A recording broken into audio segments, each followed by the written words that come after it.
It was Christmas time, December of 1993, and there I was, just about to turn 7 years old and thoroughly transfixed by anything with a CPU inside it. And luckily the household my family was visiting for a Christmas party had a shiny new 486 in their office.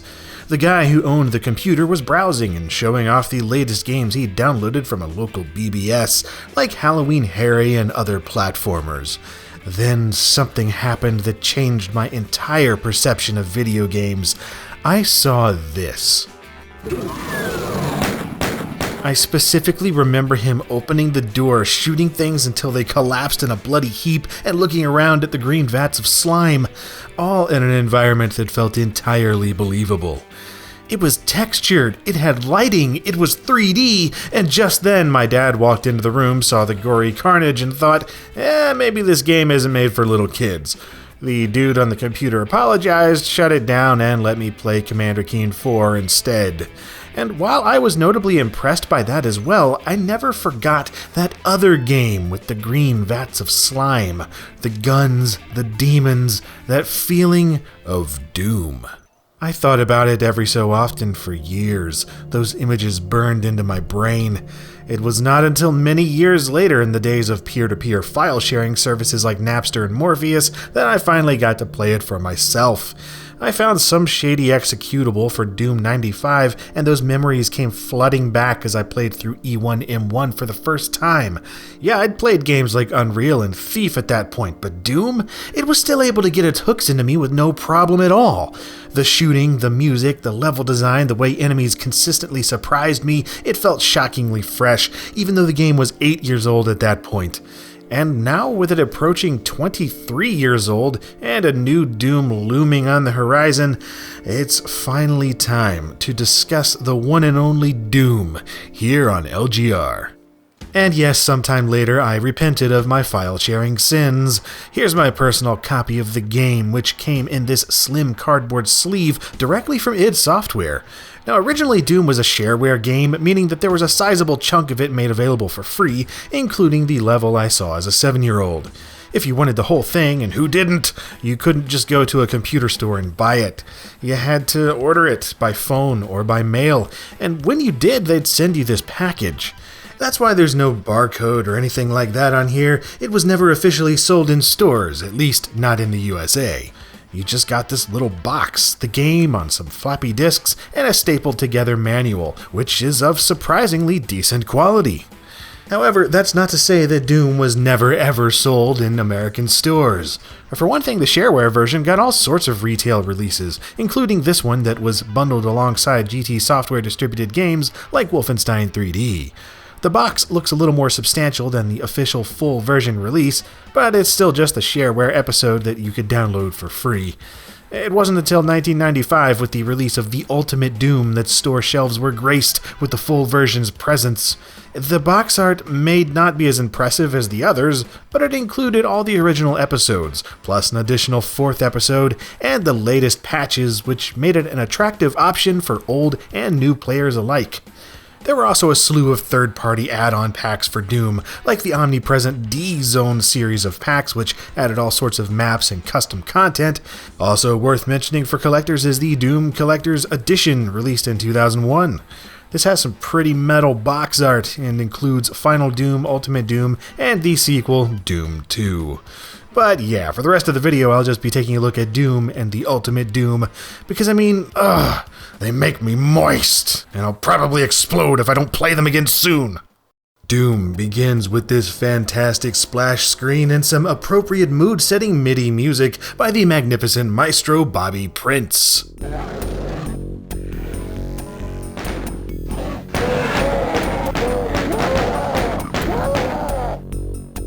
While a demo plays in the background, you're free to peruse the options, look at registration information, or start up a game and dive into the depths of hell. And since hell is quite nice this time of year, I recommend choosing your difficulty and doing that. And I always loved that Nightmare difficulty is brutally honest with you. It's unfair, no complaints, if you play it, it's your fault. Now, I could very well talk about 100,000 topics in regards to Doom from here forward. The creation story of the game is fascinating, the people behind its development are legendary, the tale of how it played a huge part in creating the ESRB is interesting, the idea that its level design and weapon selection are the daddy of all FPS games, and the fact that the technical feats that this was pulling off in 1993 were like something from another world back then. But because each of those topics deserve a video of their own, I just want to talk about the gameplay in general today and how it makes me feel. Namely, there are a few things about Doom that make it distinctly Doom, and nothing else has since compared. Well, other than Doom 2, which is arguably the better game, even though it's more or less an add-on to this one, but that too is for another video, another time. Ah, man, isn't Doom 2 great? The new enemies, the phenomenal levels, the super shotgun. Okay, I'm sorry, I'm getting ahead of myself. So, what is it that makes Doom Doom? Well, for me, it's a combination of controls, level design, pacing, weapons, and atmosphere. If any one of those were taken away, it would be another thing entirely. Much like if you're mixing drinks and leave out a key ingredient in one of them. Sure, it's still more or less the same drink, but it's also different enough that you may as well give it another name entirely. With Doom, that cocktail of control over your character, the layout and features of each map, the expertly crafted speed and difficulty, the enjoyably lethal array of guns, and the overall feeling of exploring each level, all of these come together in a way that makes Doom distinct, and in my opinion is where the so-called Doom clones of the mid-90s frequently fell short. When you're controlling Doom Guy, as he is so creatively called, everything feels like it's in its place. Like it has a purpose, and nothing is extraneous. There's an intimate sense of connection between your hands, the hardware, and what's happening on screen. It's like your keyboard and mouse transform into a piece of finely tuned weaponry, one that's more than capable of wiping out the entirety of Hell's forces if you're skilled enough. And, just when you think you've got the hang of it, repetition gives way to surprise, as something you forgot was there catches you off guard, or something you didn't know was there kills you. This leads right into the level design, which seems kind of nonsensical at first glance. I mean, this is supposed to be a space military base for the most part, and if that's the case, they ought to fire their architect. The number of dead ends, labyrinths, and secret doors is downright bizarre in that respect. But what it lacks in logical believability, it makes up for in pure fun. Over 2 decades later, and the levels hold up in ways that surprised me even more on playing through it again. It's a web of carefully constructed switches, windows, doors, passageways, secret areas, and floor toggles, and while each one is placed with an explicit purpose, not all of them are there for every player on every playthrough. Sometimes you want to do a speed run, sometimes you want to take it slow, other times you just want to search for secrets, and beyond that you may want to go for a new record in terms of items grabbed and enemies slaughtered.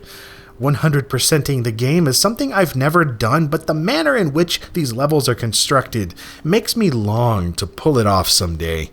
And then seeing spots where Doom isn't afraid to do something crazy to the player, like tossing them into a strobe-lit dark room or instantly dropping them into a pit of demons because they stepped on the wrong floor tile, makes me yearn for more first-person shooters like this that didn't bother coddling you.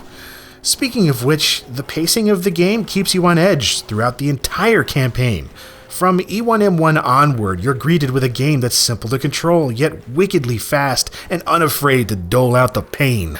Doom goes balls out in the way it tosses demons at you, often from within areas that have since been termed monster closets. And if you can't see them, you can hear them. And that compels you to move forward. To put it simply, if there's demons, you're probably going the right way.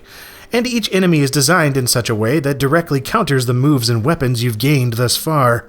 Some feature hit-scan weapons, others utilize projectiles that can be dodged, several will chew your face off if you're too close, and others will compel you to use your most powerful weapons even if you're running low on ammo and probably should be saving up for later. But man, how hard is it to save up when the weapons are this good anyway? Doom builds on the formula set forth in Wolfenstein 3D in so many ways, then bumps it up so many notches that it's hard to even compare the two. Yet it's easy to lose sight of how legendary it is, seeing as practically every first-person shooter from here onward has aped the basic Doom loadout to some degree. Punching for basic melee, a chainsaw for ballsy risk takers, a pistol for when you're low on everything else, a shotgun because taking down multiple enemies is great, a chain gun that puts the pistol ammo to good use, a rocket launcher for blowing things up, including yourself, a plasma gun for tearing through enemies at a rapid rate, and the one and only BFG 9000, the biggest f***ing gun indeed. Every one of these is a skillfully crafted tool for dispatching violent justice on the hellspawn that roam the once hallowed halls of wherever the hell this is. And once you figure out how to best use each gun, the fun never ends because you know that there's a proper time and place for every one of them. And usually, that place is dark, horrific, and downright delicious in its brooding sci-fi atmosphere. The aesthetic of Doom is timeless if you ask me. That happy little side effect of the game engine where everything was dark in the distance, it's arguably the single most important thing for giving Doom its distinctive look. Darkness is everywhere, only a few steps away, even in what appear to be brightly lit rooms. There is no hiding from it, and it will probably tear your soul from your mortal form in no time. Unless you've got your trusty boomstick on hand, and in that case, keep the finger on the trigger and do not let go. Whether you're scouting out science facilities or meandering around the halls of the damned, Doom's levels ooze style of the most dreadful variety. Yet it's not as dark as id Software's next game, Quake. It's still got that bright dash of delightfully pixelated color here and there, if only to remind you that what you're fighting for is probably worth it, and it's the early 90s, bright colors are still cool in video games. And every so often you'll run into something that the devout of the time took much offense to. Upside-down crosses, pentagrams, images of demons, and various other bits of satanic imagery that really nail down the fact that Doom is pretty freaking metal. I'm not just talking about the design of things either, I'm talking about that stellar soundtrack by Bobby Prince.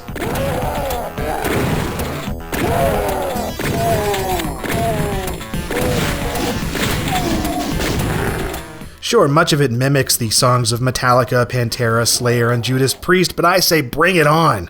This is a game that was clearly made by 100% all-natural geeks, fueled by copious metal albums, soft drinks, leftover pizza, and D&D campaigns. Doom is an interactive monument to early 90s popular culture, and more specifically the culture of dorks who just like the sound of hard rock and the sight of blood and guts on a computer screen. My kind of people. But beyond how enjoyable it is to play, how influential it was on gaming, and how unique it was to stick in my mind for all those years as a kid, Doom is about much more than that. Doom is all about its community. The culture of creativity that this game inspired is the stuff of legend, and the crazy thing is, it wasn't even released with modding tools.